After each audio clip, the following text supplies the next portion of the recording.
Are you ready to find out what's in the next update coming out? Update 2.34, or let's say the PC version of 312.65? Stay tuned. We're going to go over it. 7, 6, 5, 4, 3, 2, 1. You'll never have the sacred stone. Oh, this you crazy mother.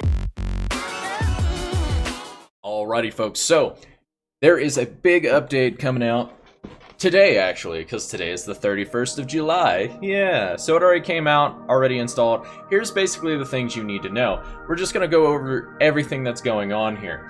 So, Basilisks, you know how when you're deep underwater, they take a tick damage because the pressure of the underwater? They've increased that damage by 30%.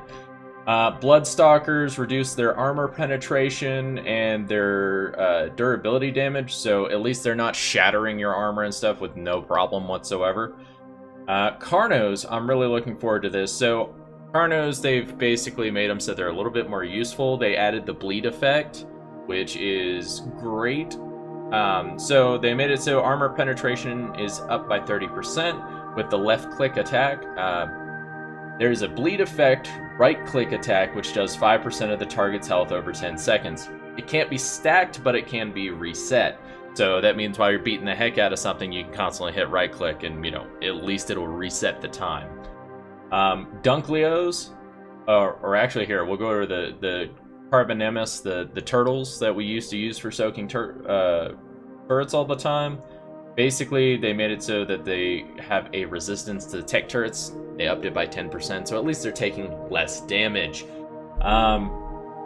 Dunkies, I've been wanting a reason to use Dunkies for ages now. I mean, they're great underwater soakers, but that's really about it. Like, they turn like trucks, they're slow, their battle ability is kind of drastically lacking. So they added a bunch of reductions to weight, so like obsidian, metal, stone, crystal, black pearls, all of those have been, they've made it so that their weight is only, they're dropped by 75% or 50%, which is fantastic. And they've also increased the Dunkies' swim speed by 20%. That is awesome. Let's see, the big giant turtles, they've made it so the shell resistance is reduced by 30% and the health gain is reduced by 15%. That's good, so we're not going to have like 200,000 HP turtles as often unless you super hardcore breed those. They did the same thing to the Paraceratherium. They reduced its health gain. Oh, no, that's the Paracer. Wait. I'm gonna assume it's the Paraceratherium. So they reduced its health gain by 15%. Gas bags, you can't troll people in PvE anymore. Like, you can't run over and just blow their stuff off a cliff. Breeding, they reduce so many of the maturation times. On Mosas, the Basilosauruses, the Totsitas, or the squid, whatever you want to call it, the Plessies, they've all reduced them.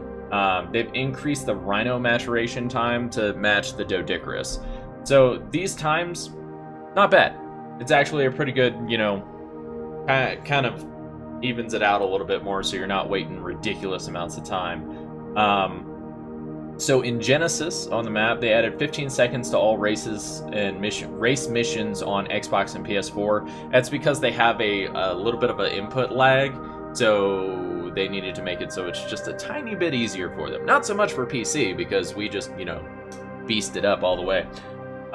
They put event emotes into the Hexagon store on Genesis, so you can buy them. They're expensive, but you can buy them. They also reduced the reward of Hexagon rewards for Mound Over Matter and One Hell of a Treasure Hunt by 25% on all difficulties. So they're reducing our hexagons. They also made gunpowder and hide more expensive in the Hexagon store. Now this right here is gonna hurt a little bit. So, whenever we were farming the red crystals in the volcano that give us the element shards, yeah, it's super nice. A lot of element shards. Well, they reduced that by 40%. So instead of me walking in there and getting, 11,000 on a boosted server, I'm probably going to be coming out with like 6,000 or 7,000. That's a drastic drop. It's going to be a little painful, but just means I got to find other ways to get, you know, element. Not a big deal. Let's see. Per character, max hexagons you can have is 2,500,000. I think that's enough. Valguro, they did an update where the boss timer has been increased to 30 minutes instead of 20. And I think that's just mainly because of the fact that the Manticore never wants to land. The Manticore literally just sits in the air the whole time, and you end up losing because you can't seem to get the bastard on the ground so that you can kill him. So let's go over some of the general updates here. So flying creatures will prioritize picking up friendly creatures rather than dismounting friendly riders. It's really great if you have a buddy with you and you're using an Argent or a Quetzal to pick up an Anki and run around and do some metal farming. At least it means you don't have to worry about constantly pulling your buddy off the mount. It means you're going to grab the Anki before you grab them, which works great for Dodicaruses and all that other stuff too. This is actually really awesome because I hatch like 30 dinos at a time. Baby creatures will no longer auto-wander when they hatch. That is awesome. That was something that the S Plus Nanny did, where it made it so it would automatically turn off their wander on certain dinos. So that is great. This is awesome too, because this was always a pain. Like, if you're just trying to move around your Pteranodons and trying to, like, position them in your base right, it used to be a pain, because you'd hop on them, they instantly take off, and you're like, no, just sit down, I'm trying to move you around. Now, it doesn't do that. You hop on your dinos, they don't automatically take off. Cryopods in your inventory, if you're asleep, and a tech pod will slowly recharge. That's pretty cool. Tech helmet, we all thought tech helmets already did the gas mask effect. It doesn't. So now the tech helm will actually do the gas mask bonus, so whenever it comes to like poison gas from wyverns or basilisks or whatnot, or probably in that the poison cave too, your tech helmets will actually protect you from that. Tame creatures can no longer consume antidote. Does that mean we can't, like, cure... I don't know, I'm gonna have to look into that a little bit more. Feels like they're taking away the ability to, like, cure your dodo of swamp sickness and stuff, but I don't know. Item clamp checks.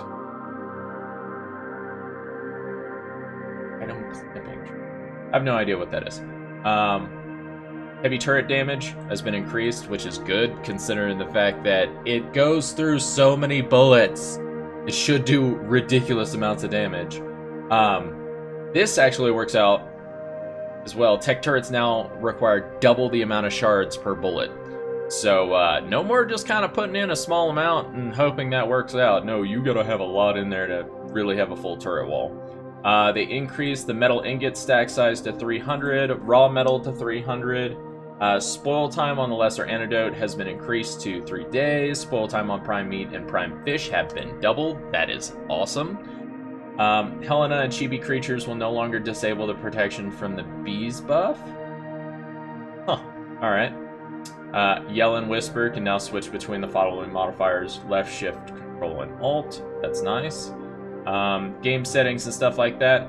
So guys, it looks like they're doing a pretty decent, like, well-rounded update. They've got a lot of good points. I'm really excited about the Dunky. I'm really, you know, I'm just really excited about the Dunky because I really want to run around the ocean. The breeding times are awesome though. This whole red crystals in the volcano thing is gonna make me kind of sad, but besides that, pretty well-rounded update, guys. Thank you for tuning in. If you enjoyed the content, come back and see me again. Make sure to smash that like button, and of course hit the sub button as well. And y'all come back and see me again. Keep on surviving.